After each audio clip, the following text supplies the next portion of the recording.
God, am I going to come out of this just agreeing with you?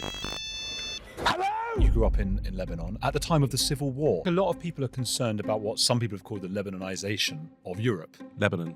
Lebanon. No, Lebanon. Lebanon. Yeah, there we go. That's it. So what's your right-wing part, apart from banning all Muslims? I begrudgingly do it. Yeah, but still. I've seen what happened in so many countries in the Middle East. But there's a difference in the Middle East. I mean, Lebanon specifically is a really important one because it was technically a majority Christian country. Do you know that? Anywhere people versus somewhere people. No? Some people are somewhere people. They live in one street their entire lives. And that street changes. No, I totally get that premise. And actually, it softens me a little bit. That's a much more interesting description. And I really like that. 15 years ago, the BBC, Channel 4, they made documentaries about this. We've passed the event horizon. They can't make those documentaries anymore. There's a level of wokery in our institutions, which has gone absolutely crazy. Have I brought new information to you? Yes, 100%. I wanted to make you more concerned about Islamism without hating individual Muslim people. Your argument there was really interesting and it was coherent and it was balanced. What I want is someone that listens and someone that changes their mind when the facts change. God, am I going to come out of this just... For those who don't know you, probably a small percentage of my audience. A vast amount of your audience have no idea who I am. I bet most do, but I think I've probably argued with most of your audience in my comments on my social media. That's possible. I've seen you popping in the comments on Facebook. I can't. I've got a real problem. I just love arguing, and I do lots of traveling. So most people read a book. I just go into my comments and fight once. Do you have a wife who's trying to pull you back? Oh yeah, totally. So my wife is constantly. She's Canadian for a start, so she's like the complete antithesis to me. She apologizes to everyone. She's constantly apologizing for me. She talks to strangers, and anytime I'm sort of, she tries to say something to me, she goes, "You're arguing with someone online again." I just, what can I do? I think people watching can relate. I think we're all getting a bit that way. Well, I think it's the modern disease, and I genuinely, I laugh about it. But I was just in Lamu, which is a 96% Sunni Muslim island off the coast of Somalia, which I'm saying when I'm trying to sound cool, but it's actually Kenya. And I'm in paradise, and I'm sitting there arguing with some bloke on Facebook about something I said in a Starbucks, because I hadn't boycotted Starbucks or something. Oh, I see. Jesus, go fuck yourself. we started angrily already. We have to sense that. You told me to go to make angry. How many times can I say fuck before you get demonetized? You know what? They demonetized my David Baddiel one because he said the C word several times. Yeah, I like the C word, but I won't use it. Yeah. So but surely you just edit it, don't you? Well, now that I know that. Oh, I that see. was some time ago. Yeah. Because I was told you get 3 strikes and you're out. If it's on. There's my first one. Not with swear words. It's 3 strikes with something like bigger. If you've done a big thing, yeah. Like golf. Yeah, yes. Dom Joly, comedian, is that what you would say? Yeah, I suppose so. I mean, normally, if you're reading my comments, it's comedian in quotation marks. Yeah, I don't know if I'm a comedian. I'm not certainly not a traditional comedian. I've never done stand-up, although I now do. I'm doing the Albert Hall tomorrow night. Yeah, it's rather exciting. But I do sort of extreme PowerPoint. So I don't do stand-up. I didn't do footlights. I never did any stand-up. My comedy just appeared on television, like it could only have existed on television. Now probably I'd be on YouTube. But I'm a travel writer. I'm an absurdist, I think. Fainéant is my favourite word. Okay. Do you know the word fainéant? No. It's a French word which kind of means sort of absurdist, slacker sort of things, that sort of thing. Blagger. Fainéant. Fainéant. F-A-I-N-E-A-N-T. I love it. Okay, well, that's a beautiful word. It is a nice word, yeah. I like that. Yeah. And you grew up in Lebanon at the time of the Civil War. So I don't like people who say Lebanon. How do you say it? Lebanon. Lebanon. Lebanon. But in what's the language there? Arabic. How does it sound there? Lubnan. Well, that's a whole different kind of fish. Right, well, I'll say Lebanon. No, Lebanon. You said Lebanon. It's just where the emphasis is at the beginning. Yeah, Lebanon. Yeah. Lebanon. Yeah, there we go. I see. Yeah. Okay. And then weirdly, some people call it the Lebanon. And actually, I wrote a book where I walked the length of Lebanon, and I think I did say a short walk across the Lebanon, but it just sounds better in a literary way. It definitely does. I'm only teasing it, but it is interesting. Across people the Lebanon, say that. absolutely. Yeah. And what was it like? What's it like actually living? Because I always hear, Lebanon, there was the Civil War. But you're actually there. Fantastically, I just saw a clip yesterday of Donald Trump saying, "Why on earth would you live in Lebanon?" And then Lebanese have gone crazy and just put videos of skiing in the morning, beach in the afternoon, amazing food, beautiful women. I mean, Lebanon genuinely is, and I know people find this so hard to believe, but it is the most astonishing country. I've been to 108 countries, and I am biased because I grew up there, but 100%, I would say for size and topography, it's the most extraordinary country. where I lived 500 meters above Beirut, like right above Beirut. I'm in pine forests. It looks like the south of France. An hour up, I can go skiing. An hour down, well, half an hour down, I'm in the Mediterranean swimming. I think it has the best food in the world. Can you do me a favour? If you've watched before and haven't subscribed yet, subscribe now. It's free and it really helps. Yeah. I think Lebanese did invent hummus. That's the big Middle East battleground. It's a genuinely extraordinary place. And also it's a very interesting place because Lebanon, as you probably know, is surrounded by desert, essentially. Like the Middle East, most people think Lebanon, Middle East, it's camels and suicide bombs, possibly. But it's not. Lebanon's very hilly, like Mediterranean, 4 city-states that were big Phoenician city-states. Then it goes up very steep mountain where you can ski, and then down into the Bekaa Valley. And so for centuries, it was always a place where minorities who'd been persecuted in various parts of the Middle East would end up and sort of build themselves a little hilltop refuge where they'd sit. And for ages, Lebanon survived with all these different, I think it's something like 48 different communities, from Druze, Greek Orthodox, Jews, Muslims, Sunnis, Shias, all sorts. Gad Saad was there. Maronite Christians. Yeah, he was, yeah.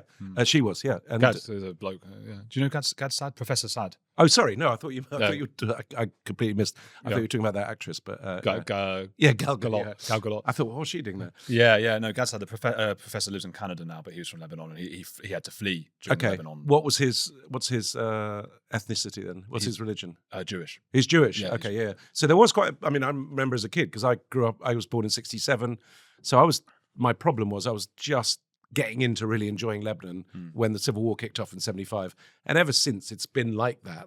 But it's incredibly normal. I go to Beirut in Lebanon a lot, and what's incredible is how people just crack on regardless. It's that kind of, the famous thing is the St. George's Bay, and there's someone water skiing with a holster, or people playing chess while shelling is happening 3 streets away. So it's a very unreal, probably not that healthy lifestyle, but it's an incredible place. What led to that civil war? What led to the Lebanese civil war? Yeah.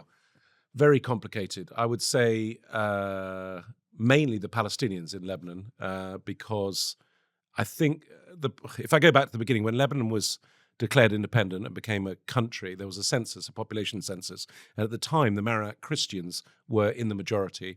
And so they basically did a sort of government system where the president was always a Maronite Christian, I think the prime minister was a Sunni, and they kind of broke it down over there.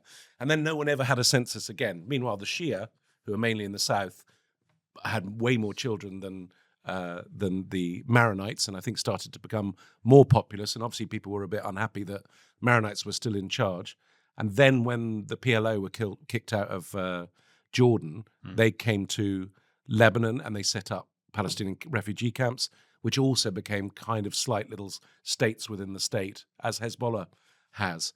And I think they all allied and basically thought we're going to do something about this, and it turned into a horrible civil war. But then Lebanon became a kind of almost like a board game, like a place where anyone from outside, Israel, Syria, America, could come and kind of sort out their Middle East problems in Lebanon. So yeah, very weird. Who were the sides of the civil war? Well, if you're being very loose, it would be Christian Muslim. But I once saw a Time magazine chart, which was trying to say who's fighting who in Lebanon, and it was just mental, because like one moment the Maronites would be allied with the Druze, and then the Druze would change allegiance. So, but essentially, it was Maronite Christians who are in the sort of the mountain, the Mont Liban behind Beirut. Essentially, it was them against West Beirut in the south, which is the Muslim side of Lebanon.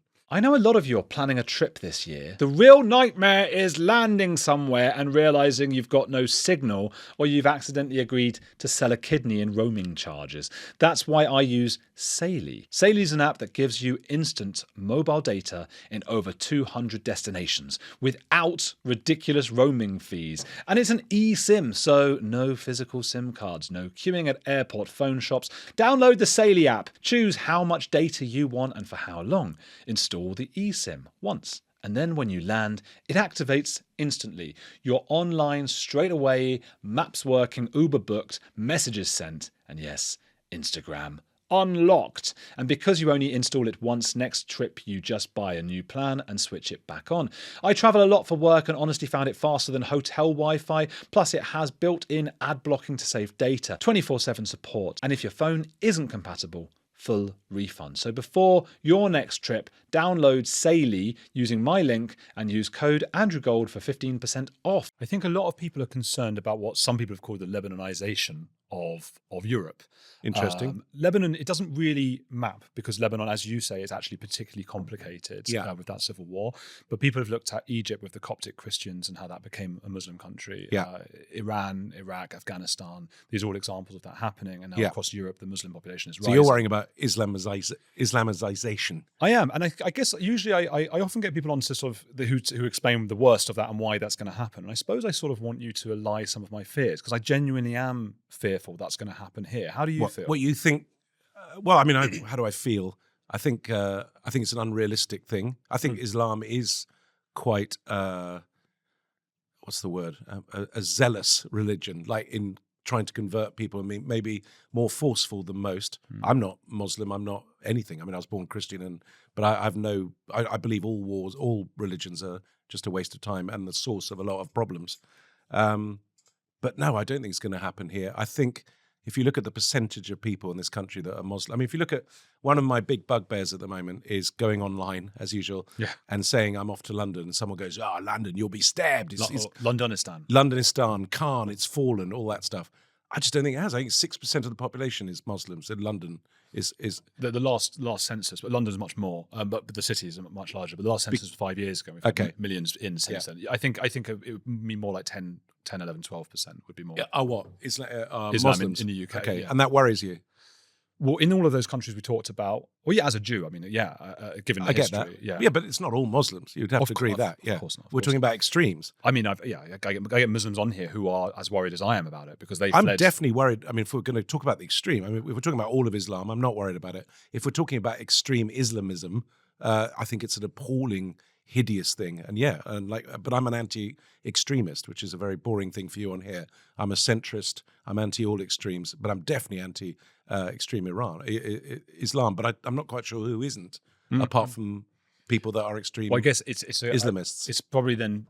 You're right. It's some people don't think it's as big of a problem or as prevalent, I suppose. I don't think it is that big a problem. If we're talking about extreme Islam, as in Islamists, so we're not talking about just anyone that's a Muslim. I think most Muslims are against that. Now there is that weird thing where there's a identification where something happens in an Islamic country and people feel our brothers are being attacked. But then I'd say Jewish people do the same thing. Yeah. Well, that's certainly true. Of course it is. Yeah, but then the Jews make up 0. whatever% of the country's population, so they can't really have that much impact. Yes, but there's a reason for that, isn't that? Because a lot of people left because they were treated so badly here, which is what you seem to. Well, I'm not saying you want to, but it's like people want to with Muslims. I would want to stop immigration from Muslim countries for now. I think it's all Muslim countries. Yes. Really? I think so. Yeah. I'm willing to be criticised for that, by the way. I know that's a. I don't have answers, but I'm interested in that. So what you would. So that's interesting. So Lebanon, would that be a Muslim country? I suppose so. I think, and if someone said, "Oh, okay, well then we don't want Israelis," I'd go, "Okay." All right. Why? Just if that made it consistent. If someone was saying, who's okay? So you're doing it on the basis of religion?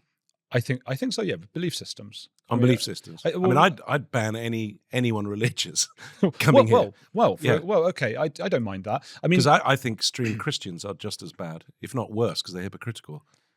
Well, there's not 40,000 Christians on the terror watch though in the UK. There's 40,000 Muslims on the terror watch. Are there? Yeah. Okay. Yeah. This is what I think it's a big problem we've got. I totally understand your point as well. This is complicated because you don't want to attack someone's freedom and you don't want to be having to go at one person more than another, especially about where they're from. And then I'm sitting here saying I would stop people coming from particular countries. So I get the struggle there and the hypocrisy in it. At the same time, I'm thinking, this morning there was these ambulances being put on fire, set fire, Jewish ambulances. But weirdly, I have a funny feeling that's probably extreme left rather than a Muslim. I mean, I have no idea who did that. And obviously it was an appalling thing, but I'm pretty sure it was some knee-jerk. Well, there was a synagogue attack last month in Manchester. Interesting. I was just driving up here and I drove past a girls' school and there was a guard outside, and I thought, that's a very weird thing. And I thought, of course, I'm in a Jewish area, and that's astonishingly awful. I mean, it didn't cross. I mean, it does cross my mind because I've seen synagogues in central London where they have a guard outside, but that's awful that we're in that situation. But I suppose my inner liberal is, I mean, it just, if someone had said to you 20 years ago, like, no Jews are going to be allowed into this country, that would annoy you if you were a peaceful Jew. Yeah. But if you were a Jew that believed, or an Israeli that believed in expansionism and wanted to exterminate Gaza or whatever, then you'd sort of think, okay, well, I can see why they're doing that. But it's lumping everyone into the same thing. I think that's my issue. But not based on immutable features, based on mutable features, based on their beliefs, right? So if we had 5 million Scientologists in this country, I'd ban them, definitely. Well, there you go. Yeah. Right. So Yeah. that's the thing. I think we've conflated race and I was religion. joking, but yes. You were joking, but if we actually had Actually, that I wasn't. situation, I was. You're right. That's interesting. Okay, I think that's where we are. I think Douglas Murray talks about it as hardware and software, and we're confusing the two. I don't want to get anywhere where I'm agreeing with Douglas Murray, but yeah. You might do. No, I won't. He's I a probably would, actually. gay classical liberal. No, I'm aware exactly what he is, but yeah. He's all right. Yeah. He's good. Yeah. But do you see what I'm saying? I feel like there's been this conflation between race, which I does not treat people differently based on their race, and belief system. If But okay, but that then we get back to that thing. David Baddiel talks about Jews as being he could be an atheist. He could be a non-practicing Jew, not religious at all. And yet in Nazi Germany, he'd have been rounded up, and he'd go, "But no, I don't go to synagogue or anything. It doesn't matter." Same as me. So that is a race, or is it? Well, yeah, I think it's confusing because it's the same word for two things. One is the religion, and then people say to me, "You're not a Jew, you're an atheist. What are you talking about?" But as you say, I would be rounded up. But so my point is, if you were born into a Muslim family in a Muslim country, but you're non-practicing at all, you got no truck with it whatsoever. I don't think you wouldn't call yourself a Muslim. I don't think it's the same as Jews in that sense. Okay, that's interesting. So, but you just said you would ban people from Muslim countries. So that's everyone. Because it would be only because I wouldn't want to do that. Only because it would be really you difficult. Did. You said you wanted to. No, I think I said I'd begrudgingly do it. I think I suggested. Yeah, but still, but if you're banning I think my problem, you have to set up. My problem with all of this is that you're lumping everyone into one thing, and that's the problem with my idea. Yeah, that is the problem. That is the essential problem. I agree with you. That is the problem with it. What would you do with people here? You can't. This is a huge source of contention on the right. Deportation, are you? No, those who have committed crimes, potentially not just Muslim people. I don't know. I have to think about it. I think we're in a much deeper problem than people. Where do you stand on? I can never say her name right. Shamima Begum. I think she's a really interesting case, because obviously, absolutely, ISIS, one of the most evil things to appear in recent times, appalling thing. But I think she was groomed. She was young enough, certainly. She went out there. But my point, essentially, is that whatever you think about Shamima Begum, I think when a government takes away your passport, then that's a slippery slope. If she's done something wrong, which she definitely did something wrong, but if she's done something that's broken the law, bring her back, put her in jail, put her on trial. And I really object to that. Yeah. No, I get that. I don't have an answer on Shamima Begum. I think everyone seems to disagree, don't they, on that one? And it's across the board. It's a real. You get lefties who go fucking. I spoke to a mate of mine who's a big lefty. More of like the old school lefty. He just said, let her fucking die out there. That was a left. And then you get people on the right going, no, she's our responsibility. We should have her here. But these are also, it's all people on the right going on about grooming gangs and 15-year-olds being groomed, and then this is exactly what happens. So what do you mean? Well, it's exactly, she was groomed. She's a 15-year-old, but they don't care. They go, oh, no, she was 15. She knew exactly what she was doing. She went out there because she was like a convinced. No, it's not the same as these communities in Rotherham and Oldham, like raping. No, but I'm just saying that there are people that are talking about 15-year-old victims are victims, whereas she's not a victim, even though they're the same age. But but it's different. But they were sort of fueled with given drugs and alcohol and things like that. Well, she was, fueled by propaganda online. But, she's 15. Different. She's not, Look, I don't know where I stand on what I would do, what should be done with her, and where she is now. But there were several instances, I think, where she didn't really express much regret. Other times she has. Oh, look, for her personally, I don't give a shit, really. But it's just the idea that if you have a British passport, that the government can take it away, and it starts at that right at the top. Oh, you committed treachery and you went away. Where does that stop? I have a real issue with that. Yeah. It's really complicated, and I think this is where I am right now. And a lot of people, particularly this is a generational thing. I was saying to you off air before, where I disagree with David Baddiel, for example, and he's a good friend. I respect him. I respect you if you disagree with him as well. Yeah. I think there's a generational aspect where you and David maybe grew up in a world where there was so much racism, and it was just like anyone brown, baddies, and so on. Yeah. I grew up in a world where half my school was Muslim, no one had a problem, everyone was fine, and also. And yet you want to stop them coming into the country because it's got to a point now where. But that seems like you have a massive problem. I've seen what happened in so many countries in the Middle East, as I said before. What happened with. But there's a difference in the Middle East. I mean, Lebanon specifically is a really important one because it was technically a majority Christian country, but only by 1% or whatever. But that's a big difference between radical Islam and Islam taking over, people voting for that in a Muslim country to what's going to happen here in England. I mean, the percentage is still so small. The only way they were able to get in most of those countries anyway was by aligning themselves with the left. They call it the Islamo woke or the Red Green Alliance. Right? Everything's woke. Yeah, well, that's the Islamo. If Zach Polanski's not Islamo woke, then I don't know what he is. I don't know what's that. Is he Islamo woke? I would say he's so, Duo woke, isn't he? Well, this is the point. He's the Trojan horse. Oh, you think so? Well, each time it happened in the Middle East. Would you let Zach Polanski in the country if he was living abroad? I mean, he was born in Britain, I imagine. I don't know. Was he? Oh, Polish parents, I think.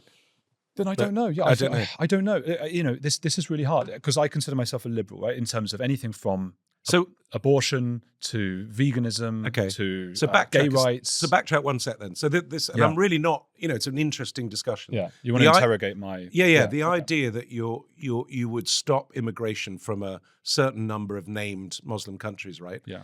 Does that come from partly because you're Jewish and you fear what an advent of radical Islam would be? Yeah, partly. Is it mainly to do with the Jewish part of it? No. I have to look at my own biases and realize I am Jewish, of Which course. is nothing wrong with you thinking that, by the way. So yeah, I mean, it's understandable. I have to accept that might be part of what pushed me. I don't know if it is. I love Britain. I love liberalism, classical liberalism. I love all of those things. Classical liberalism, that's always a knee-jerk. If I see someone's a classical liberal in their profile, normie means twant. Well, whatever. Look, all I mean by it is, as I say, I'm pro-choice. I'm a vegan. You're a vegan. Yeah, gay marriage. I love all those things. You're in a gay marriage. No, if I were gay, I would. Oh, I see. Right. Okay. So basically, So you're socially liberal. In that respect. Are you? What's your right wing part apart from banning all Muslims? It would be the Islam side and immigration. Immigration in general being too high. I mean, 1.3 million in 1 year under Boris. That's absurd. Yeah. No country can remain as it was. I've lived in many, like you. I lived in many different countries as well. I've soaked up the cultures of Argentina. Yes, that's right. I speak 5 languages. I show off about it all the time. Yeah. But me too. Argentina is very different to. You have to. Different to other countries in South America, right? Why is that? Full of Nazis. That's part of it, and the other part. Surprised you went there. That's part of it, and also because there was a huge influx of Italian migration that didn't go. That's why Argentina is different to Bolivia. So if you bring in a lot of people from a certain place, 100 years later, you start to look like the place that you brought people in from. That's interesting. And so, is your view that if you are going to have immigration, it needs to be somehow culturally aligned? Yes. Okay. Yes. And does that mean color or beliefs? No. Beliefs. Right. Mutable, not immutable. Yeah. It's about beliefs. So do you think there are any Muslims that are adaptable? Yes, of course. So what I'm pushing for essentially is probably a collective punishment. Yeah, it's not fair. Yeah, okay. So I get that. And it's not a retroactive one. You wouldn't get rid of people now unless they were on the terror list and did something wrong. Right. Terror list, involvement in grooming gangs. Sure, all that. But if those people have British passports and they're found, do you want them deported and stripped of nationality, or do you want them arrested and given a trial and put away? The problem is our prisons are absolutely full of. So you would strip people of their nationality, because that's what worries me. I think I would. Yeah, I would. Yeah, because I would. I think we're at that emergency point. I would have no issue with that happening to certain people, except for the fact that it's a slippery slope. Yeah. And I've been in countries where people, government have taken over, and you just don't want that. It's a scary level. But that's of my liberal side. We're at a point now where I feel like we're two liberals with different ideas of liberalism. Yeah. And there are so many different strands of it. That's very interesting. So I'm not sure I'm a liberal, actually. Well, neither am I. I don't even know what anything means. I don't know what that word means. I always describe, because I'm, online, I'm always like fucking woke lefty. Now, woke, I don't think woke is bad. I mean, I think all extremes, as I've said, and I think extreme political correctness has gone mental and, sorry, neurodivergent. There you go. I've been unwoke. So I think there's a lot of, but essentially woke means not being a twat. So I don't think it means that. But okay. then it's semantics. But extreme political correctness, and I was told, I did a joke yesterday where I was in Starbucks and I just went in, came out, and went £7 for a latte, forget it, yeah. I had like 100 people going, really? Like, do you know that they support genocide? I go fuck yourself. It's a like coffee shop. But that's woke. That's what woke that's is. Showboating. But it's not all of what woke is, I don't think. For me, anyway. I think so. Then it's just. I prefer to be woke than non-woke, because I think if you're non-woke, then you're unempathetic and a twat. But I agree, you could be over-woke. But what if you? I be centrist woke? You can be because that's what woke is. You can't. You're either woke or you're not. You can be a bit woke. You can be a bit woke. I don't think you're not woke at all. No, I'm anti-woke. So but I would argue I've got more. Would you argue than woke? You would. Yeah, Why? I think so. You see, I'm not. My thing is, and I hope this has come across. I'm not tribal. I hate that, and I'm a floating voter. When I say I'm a centrist, I don't know who I'd vote for. I've never voted Labour, never voted Tory. I'm an absurdist, and I don't know what it is. Well, that's how you should be. I think you should be. That's how I think I am as well. Right. But except you say you're not woke. Yeah. I'm not part of their thing. But I'm not part of the woke tribe. Well, I'm not part of the woke tribe. But on the other hand, there are a lot of things that if you name me what are 5 things you think would define wokery? Okay. Like not like ridiculous things, but it's sort of generally, if you were saying, I'm not sure if you're woke or not, how would we define it? Okay, on the left and right, I would say. Yeah, well, that's interesting, the woke right. Yeah, but go on. I would say an obsession with tribal victimhood. Oh, that's interesting. So victimhood? Yeah. As in constantly having to apologize or... constantly having to show that your particular or a particular cause are worse off than everybody else. Okay, well, that's very woke right. I see the woke right you're talking about. Yeah. Oh, yeah. But it's the woke left as well. No, 100% the woke left, but that was not an issue. I suppose a failure to understand that historically every group of people has considered themselves to be the biggest victim, and that's what's led to atrocities. Yeah. I mean, you could argue the Nazis were the same, right? They thought they were the victims of Jewish usury and so forth. The bad end of First World War and stuff. Yeah, okay. Absolutely. Yeah. That's a great point as well. Yeah. The Stasi, the Bolsheviks, this all comes from tribal victimhood. So I'm constantly, maybe that is as a Jew, you're constantly looking around for who are the next ones who are going to say they're victims of everything. So are you claiming victimry? Well, it's like, that's my area. Don't you do that? Or do no. Or you're anti-Jews I don't that? want Jews doing it either. No, okay, you think they do it too much? I think, yes. So David... Not all of them. No, of course. So David Baddiel's book, which I thought was fantastic. Brilliant book. Jews Don't Count. Yes. Yeah. Well, firstly, great book because it's small. Always like a quick, small I like book. that as well. But what did you make of that then? Brilliant book, amazingly written. He's one of the best writers out there. I think there is. Yeah. I think he is. His book, about his family, I was in hysterics about that. Yeah. Really, really good. The central premise, he and I would disagree. So can we just break that down? And it's probably better you do it as a Jew than me. So what's the... Yeah. So what would you say his premise is, and what do you disagree with? I'm paraphrasing his, and I know I'll get it wrong. Also David will probably go, oh, fuck, you got it wrong. Yeah. But my feeling of Baddiel's book, very good, very well written, very good points about it seems to be saying to me, it's a letter to a lot of the other liberals with whom he shares a sphere, a celebrity class, and he's saying, look, you've got this hierarchy of oppression at the moment, which seems to be sort of black and trans at one point, Muslims in there. All these. What about us? What about us? Why aren't we in it? Because they're in one, and they're in both camps. Sort of, yeah. I would say that's the canary in the coal mine as to why the entire ideology, which I call wokeness in this instance, is wrong. Because you're you're seeking victimhood, or if you don't include all of the minorities, the fact they're not including the Jews, there's a problem there. And all it is a reversal of some kind of So it's a hierarchy of victimhood. Yeah. And we saw that the other day, the Oscars or BAFTA, whatever it was, the guy with Tourette's.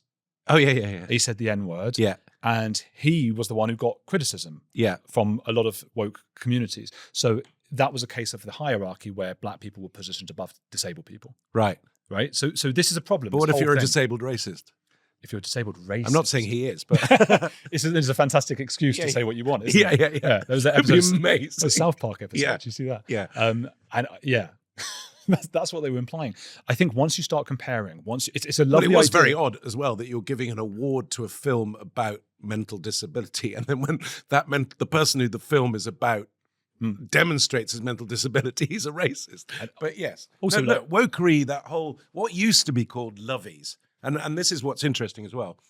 Woke, now, lovies were particularly celebs, left wing. I talk about charity all the time, celebs.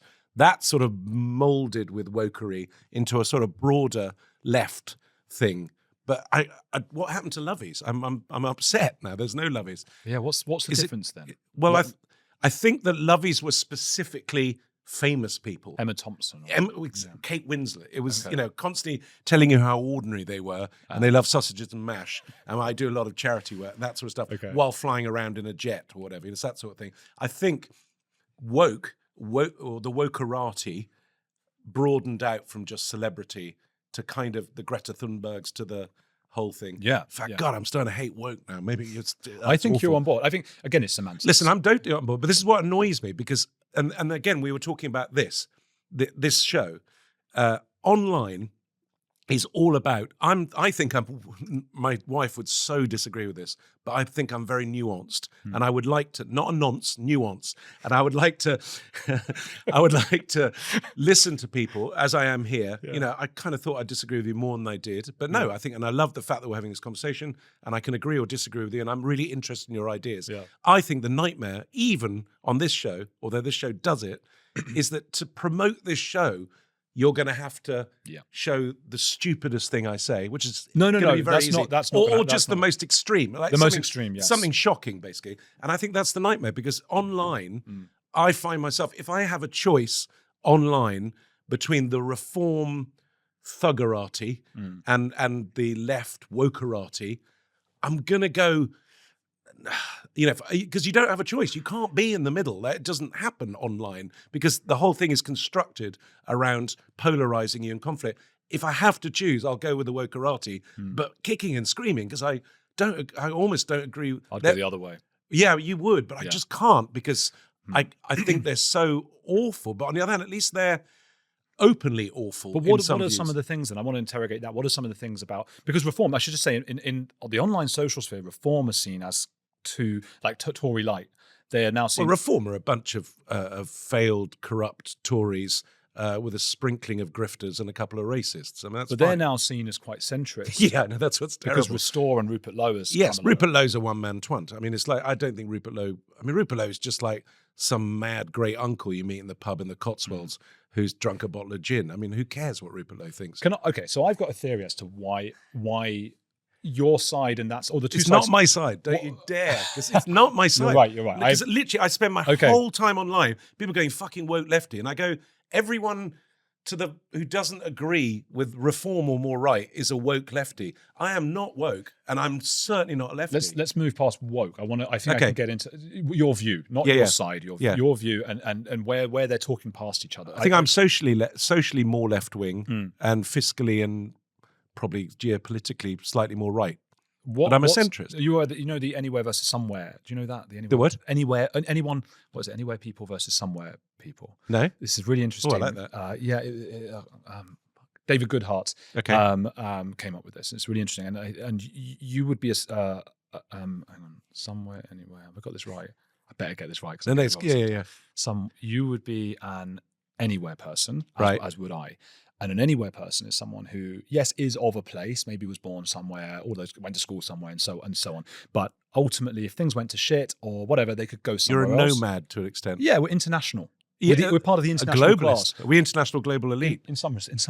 Well, I mean, this is why I hate patriotism. It's one of the reasons I really object to reform and the people. That's why I don't like that. Because you're an anywhere person. Because I'm an anywhere person. That's right. But what we have to understand is, and what I think I've come to understand, it took me some time over the years because I'm an anywhere person as well. Okay, I lived in all these different countries. That's interesting. Some people are somewhere people. And that means a lot to them. Well, they live in one street their entire lives. Yeah. So when that street changes. Yes. So, you get the premise. No, I totally get that premise. And actually, it softens me a little bit towards the flag shaggers, because to me, flags are for twants. Patriotism is the last refuge to which a scoundrel. All of this was written by people like you and me. Who yes, are anyway isn't that interesting? But I'm aware of that. But then that's the same thing. If people go, well, it's all right for you. in your ivory towered penthouse, celebrity, multi-million. And I go, well, none of those exist. No, but you still are as I am. We are anywhere people still. Yes, no, but that's a much more interesting, not an insult, but description. And I really like that. But isn't an anywhere person a globalist?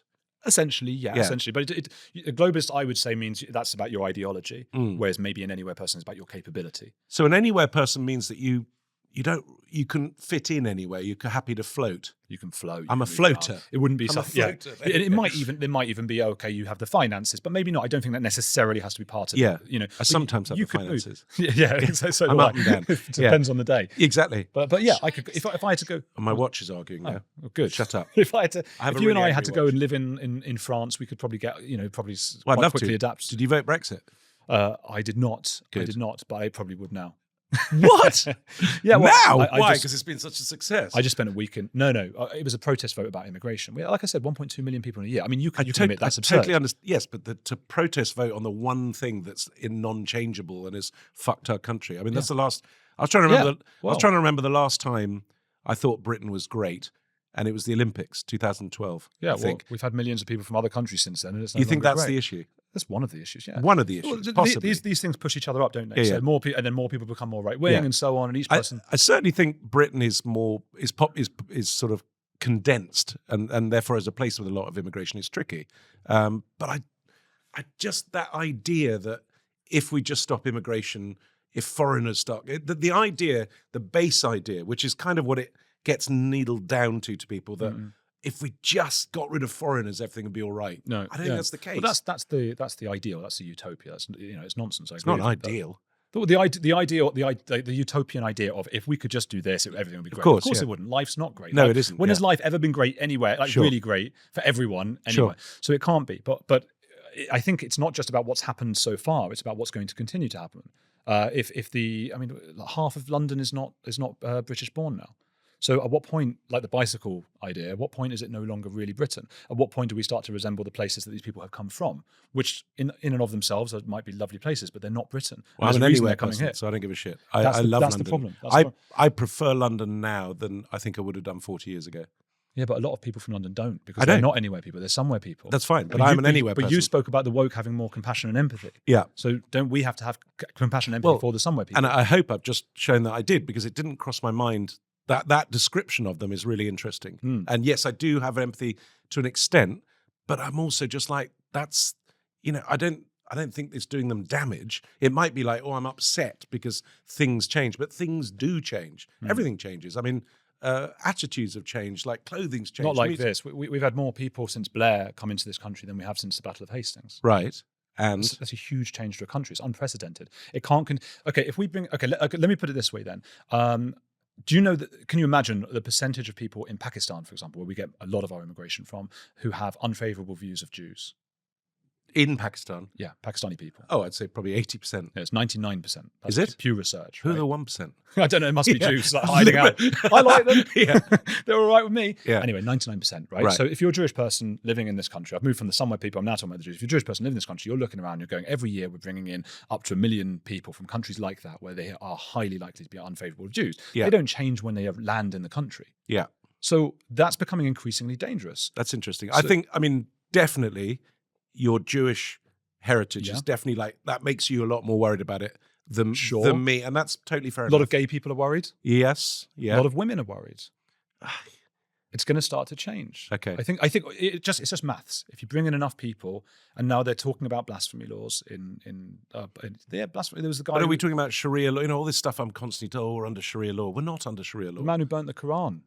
What happened to him? His name, Turkish fellow. The Crown prosecution's gone after him twice and lost. They're going after him again. They won't leave him alone. Well, that I do agree is there's a level of wokery in our establishment, in our institutions, which has gone absolutely crazy. And I agree with that. You can see what I'm concerned about. I'm concerned. I can see the extremes you're concerned about. I'm not as concerned about it as you are. Have I brought new information to you? Yes, 100%. See, that's I really like the Somewhere Anywhere thing. That's cool, isn't it? I understand that a lot more than just the flag-shagging patriot football hooligan. No, it's about this is my problem with the woke thing. The woke, compassion and empathy, but not for those who have different views to them. So that's why I bring up the and I'm glad that resonated with you, because I think a lot of people who are not as open-minded as you would just shut down. No. But empathy means, for me, real empathy, like a good level of empathy means being able to understand the people in the other tribe. Oh, but I totally understand that. And one of the problems I have with diversity and wokery is I genuinely do think the one part of society that that have been ignored, or it's okay to be, is the white male, white working class Brit. And I can see why they're angry, because it's crazy. You look around and it's like everyone else is getting a leg up, but what have we done? It's not their fault. I get all that, totally. Yeah, it's complicated because those people, again, I'm looking at it from the Jew is in the middle of a lot of this. We don't mean to be. There's a lot of Jewing going on. I know, and you know what? There we go. There's your trailer. I get so much shit from the far right when I do that. But what? Well, why? Because they're just starting to agree with you. They're like, oh fuck, he's Jewish. No, exactly that. Is it? Yeah, of course it is. That's so Of course funny. it is. This is the far left and far right. Most so you're people Andrew Gold, right? Yeah. So have you changed your name from Goldstein? Yes. Or Goldberg? My dad was Goldstein. Okay, yeah. He changed his name before I was born And why would he change that? to assimilate better and fit Because he was worried about racism. Yeah, But you said you grew up without racism. I grew up much later than my dad. Obviously. So Okay, so you're saying my dad is the David Baddiel and Dom Joly generation. Well, fucking hell, how old's your dad? But all right, fair He's enough. older than you. Yeah, okay, I hope so. Yeah, but you just see what I mean. I grew up later when a lot of that was not solved, because you can't solve it. You can't solve it. Like, at the moment, we're in a situation where the UAE will not send its students to British universities because they're radicalised. That I do know. Yeah, that's the situation. That this country should not be. You're irreligious, right? Yeah. You're second. This should not be happening. You should be up in arms. I don't think there should be any religious schools at all. Yeah. Absolutely fine. But then what do you do if you with a Jewish kid with a name like Goldstein nowadays, when half your school's going to be Muslim? And well, yes, but you'd have been bullied at my public school, to be honest. So yeah, but I could handle them. Could you? They're not going to blow me up. What? No, well, look, that is the concern. Okay. Look, a lot of celebrities don't want to. I think Jimmy Carr did this a bit on this the other day. Do you know Jimmy Carr? Do you know him? Of course I know who he is. Do you know him because you're a comedian as well? I know him. You don't like him? Huh? Do you not? Because I know him. No, I mean, I'm not. I know him. I've met him. He's not a mate. Like I don't hang out with comedians. I don't like comedians. Yeah, they're bastards. But he seems all right to me. But he did a bit the other day. Oh yeah, you guys. I know what you're saying. I make jokes about Christians, not Muslims. Well, I don't want to be blown up. Yeah. Obviously, most Muslims, 99%, are not going to blow anyone up. Yeah. I think 1% would. Okay. That's quite a large number of people in this country. All right. So it is scary. We've got to a point where... Okay, and another point. 15 years ago, the BBC, Channel 4, they made documentaries about this. We've passed the event horizon. They can't make those documentaries anymore. Which documentaries? Channel 4 made one 15 years ago looking into the prevalence of... going undercover into extreme... Yeah. That's right. In terrorism in most British average, normal-seeming mosques, and how prevalent it was just in the average mosque. Which I agree with you. Stacey Dooley did one going back to Luton. Stacey Dooley. Did you see that? The ginger Theroux. Yes, the ginger Theroux. Or is she the ginger Tommy Robinson? No, I thought she was rather good. She is great, but she went back to Luton. Yeah, and showed what's happened to her country. Now, her town. That's now 10 times more egregious than it was when she made that documentary 15 years ago. Yeah, but just mainstream TV silence. So we're past the point when they can even talk mainstream about TV it. doesn't exist anymore anyway. So that's true. Yeah. Anyway, I've made my points. God, am I going to come out of this just agreeing with you? Because I'm not disagreeing with you on some of these things. I convert Dom Joly. No, but there's nothing to convert because I'm not on a side. This is what is irritating to me. No, I get that. Yeah. But I wanted to make you more concerned about Islamism without hating individual Muslim people. But I think that's the problem. So your argument there was really interesting, and it was coherent and it was balanced. The stuff I get that I knee-jerk against online is people going fucking Muslims, Khan, Londonistan, and that's just that's the trailer. That's all of it. That's all of it. Yeah. So but this is essentially what this all comes down to: is that online, that's where all the discussion happens. And all you get is just chucking shit at each other. This is a problem. And that is a massive... That's the problem. Yeah. And so you don't hear any moderate Muslim... You would think that everyone's completely unreasonable on my side of this thing. Yeah, and you'd think I'm lefty wokey and I'm running a mind strike and No, but it's been really interesting having this conversation because I've had a few people who are that way and they just shut that. But I can't bear those people because they're tribalists. They are the problem. It's dogma. It's my one dogma is anyone that really thinks they have the answer and know the right way, I would not listen to. I would ban anyone from politics who said he knows the answer. What I want is someone that listens and someone that changes their minds when the facts change, which is what it should do. I think you come out of this actually very well. I don't. I'll be hated by both sides because the right will say, look at him, little fucking left-wing thicko. He doesn't even know his views. And the left will, they hate me anyway, so it's fine. I think they'll say, I don't care. If only really everyone don't. could be as receptive. No, but you should. We should. This stuff's important. No, but I don't care about what people think about me, genuinely. Because I just have my own views. But I find it I spend so much time online, and yet it does me damage because I can't get across what I want to get across. And I end up just name calling. And that's what fucking irritating, because I really think I have a third way, which is this centrism. And centralism, everyone hates. Yeah. The radical right, the radical left. Everyone hates centrism because it's seen as a cop-out and keeping the status quo. And I don't think it is that. Centrism, to me, means listening to all sides and trying to work out a way of things actually happening. Because however much you think you're right on the right, if you're not bringing people on that side, it's not going to happen. So you've got to bring half of the other side with you. I agree. Yeah. I agree. It's so hard. I mean, I used to be totally the other way, and I used to find the What, same not thing. Jewish?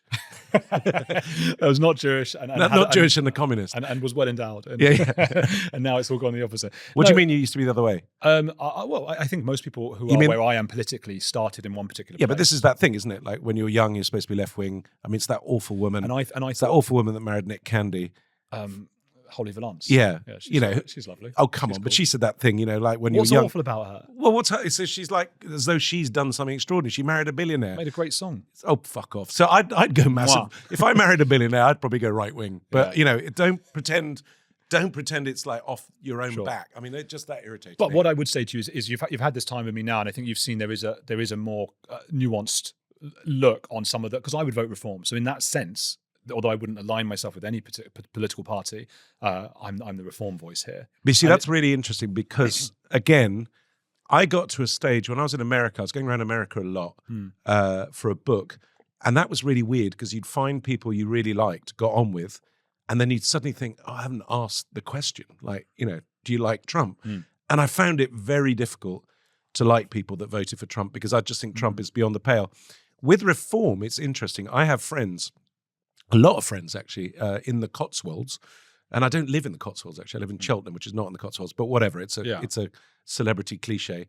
Who I really liked, genuinely decent, nice people, and then I found out they voted Brexit, and I was like, that astonished me. And there seemed to be a real theme with Brexit that there were either people that were so socially marginalised by everything that they thought, you know what, nothing represents me, so fuck it, let's throw everything in the air. And I totally understood that. Or very rich, aristocratic people that, you know what, it wasn't going to affect them anyway, and they just thought, fuck it. And they were the people I disliked, but I still liked them as people. And then I found out two of my best friends, well, not best friends, but really, really good friends that I liked, I suddenly found out were more than voting for Reform, were like, heavily into Reform. And I found that very complex because I really liked them as people, but I so disagreed with what they said. But again, because they're friends, I can.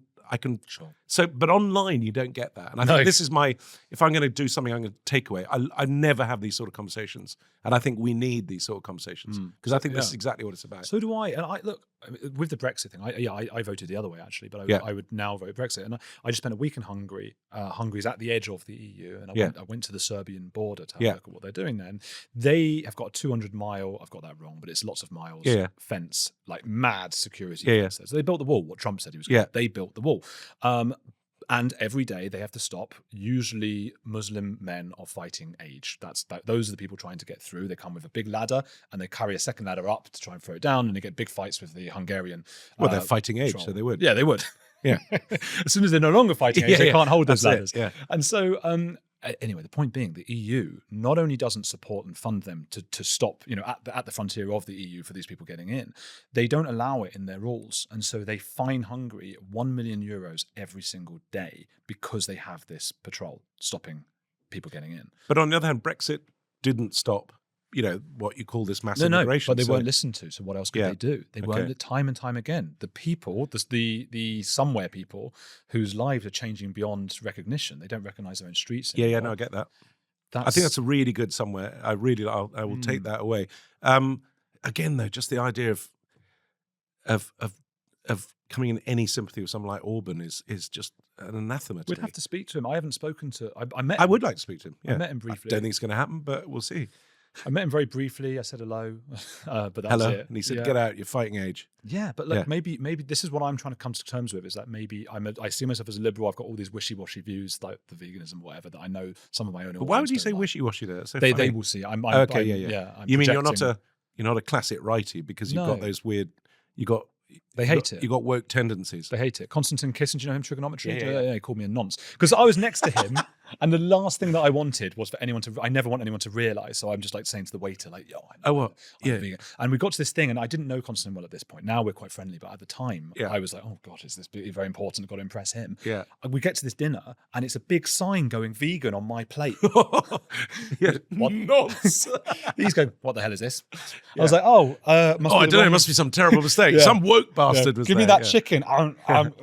And yeah, nonce. They, it's funny. He's joking, obviously, but yeah. Let me ask you a question about heretics then. So, who are your top two woke nonces? If you had to go for the extreme ones, and who are the top who have two? been on? Yeah, like of your guess, who have been your most? I'm not using the word far right and far left, but who were the most like classic examples of wokey left nonciness and the right? So, for instance, you had the guy from Mumford and Sons, right? Yes. So, where would you place him? Winston Marshall. No, I think he's sensible. You think he's sensible? I would say I had a guy called Steve Laws on who wants to do blood tests on everybody to see if they are English enough and deport everyone who's. Oh, not. really? Yeah, I'll send you that. Has he had himself done? He says he has. Because it always makes me laugh. He He said turn he was, out to be Turkish. I know. or Well, something. he said he didn't show me. He said he was 2% Irish, and I was like, Well, that's it. Off you off go, you pop. Paddy. That's what I said. So that would be on the right, and Yeah. then the left. And it's not fair because I really liked him. Yeah. But it would be Chris Packham. Chris Packham, Yeah, he came on. as in the wokery side. the left. He's left on the one. spectrum, isn't he? Yeah, Is that's that an the excuse? thing. I Do think you believe in the spectrum? Yeah. yeah. And I've just got an episode that's coming out tonight that you'll see with a professor who I've said, can you explain to me why so many people on the far left and far right who are shaping our politics appear to be on the Well, spectrum? why do you think? Yeah. Because Greta Thunberg Yeah, one yeah. side, Elon Musk on the other Yeah, side. yeah. Autists are sort of ruling our Well, absolutely. world. But then John Ronson wrote that amazing book about how most CEOs are psychopaths. Yes. Because you have to be a certain type of. You're not conflating psychopaths and autists, though. No, I'm not at all. No, but I'm because just I did a bit and got in trouble. a little bit, maybe. But they're not. But they seem it. If They it seem. helps the ratings, yeah, sure. I just don't care. My problem, again, this is my real problem. I have real feelings and beliefs in things, but I'm also at heart an absurdist. Like, I'm a comedian. Like, who gives a fuck what I have to say, including myself? And I find everything funny. Like that, my whole thing is just maybe it's a defense mechanism. You know, I just did a podcast with Paul Whitehouse about whether I had ADHD or not. I don't fucking know if I got ADHD. Again, it's like it didn't used to be, but suddenly everyone's got ADHD. I better get it. My wife thinks I've got it. Yeah, well, I probably do, but I don't care. Like it is what it is. Yeah. So this is my issue: is that I think that's why I'm not tribalist, and I think I'm not dogmatic on my views, even though I've realized that online has made me dogmatic to an extent where if I have to choose between two, I'll go against the flag shaggers. But actually, I'm not that at all. But both sides are flag shaggers. Well, yes, okay, in different ways, yeah. But I'm using that. And this is England. There's I don't want to go into a whole thing, but we banned cousin marriage in the 600s, banned it again in the 1300s, right? And that shaped who we are as the West today because we stopped having these tribes in the family. It became the nation. Yeah. And that made this amazing culture. Yes, had its problems, but America, Britain, Europe, this amazing culture that no one had ever had before in terms of freedom. And that was amazing. And now we're bringing in a lot of people who do still cousin marriage. Now, I don't mean that in a, you do cousin marriage, like we did as well. Surely you'd Everyone be does it. thrilled because that means they keep to themselves. Well, it means that they proselytize, though, don't they? And you know, so the point being, if we don't believe in anything, someone who does believe in something will come in and take our place. Now that's an interesting thing. That's why, despite my reservations initially, I think that England flag, maybe, especially for those somewhere people, means a lot. And then someone like Gary Neville. Again, I think you've made lots of good points, but that's a really interesting point. If you don't believe in something, which I don't really, then people that believe in it will probably have more power. That is interesting. This has all been really interesting, but I watch it. I hate saying to people I grew up watching it because it makes How old them are you? feel old. 35? 37. Oh, you're perfect. You're an acorn. You were 12 or whatever when it came out. It's on TV. Perfect. Yeah. Well, for those, some people won't know because they might be too young or too old. Of course. What was it? Well, Trigger Happy TV was essentially, I think it was the first cool hidden camera show, is the way I'd put it. I grew up loving reality in that I'm not massive into novels. I'm not into drama. I always loved documentaries. I love history. I love politics. And the same thing happened on telly. Like I'd watch stuff and I just wasn't really into scripted comedies and stuff, but I would watch very early Candid Camera was being played in Lebanon a lot. And very early Candid Camera was really cool. Like it was interesting and it was the first time any member of the public had been the star. And it was quite surreal and brilliantly thought through. Then Candid Camera in the 70s became a bit naff and it was all like golf jokes and stuff like that. But I remember that and I remember thinking I really like that stuff. And then growing up as a sort of 15, 16-year-old, there was Beadles about, Game for a Laugh, massive Saturday night shows. So naff. It was just like awful. Like Mr. Blobby. Yeah, kind of that stuff. But it was like hidden camera where, oh, my mate loves his car, so let's go knock the car into the sea and then watch him explode. And it was just like, it was so... I saw that episode. Yeah. It was just a boring stuff. And then you go to the studio, oh, look at that. And I just thought, I just want to make something beautiful. What I realized was that I was quite good at doing those sort of things, at going out and just making stuff up and being funny. But I hated the sort of, let's explain it. The whole point was I just wanted to add a sort of weird, surreal moment to someone's life. So I just went out and started filming this stuff. Now I would have done it on YouTube. How did you sell it to was it BBC? Was it Channel 4? Channel 4. How did you get in? Well, I was a diplomat in Prague for a bit, and then I worked in Parliament as a political producer. But I got fired from ITN for kicking a football in David Mellor's face. It's a long story. In the middle of a story. And so I applied for lots of things and I ended up as a researcher on this show called the Mark Thomas Comedy Product. And that was like an early Michael Moore show. Right. And the first thing we did was see what you could get away with driving through a McDonald's drive-through, a tank, a clown car, hamburger stores. And I just remember thinking, God, I'd pay people to let me do it. Yeah. And so when I finished that, I got a job on the Paramount Comedy Channel, which was a channel that played American big shows, Friends, Cheers.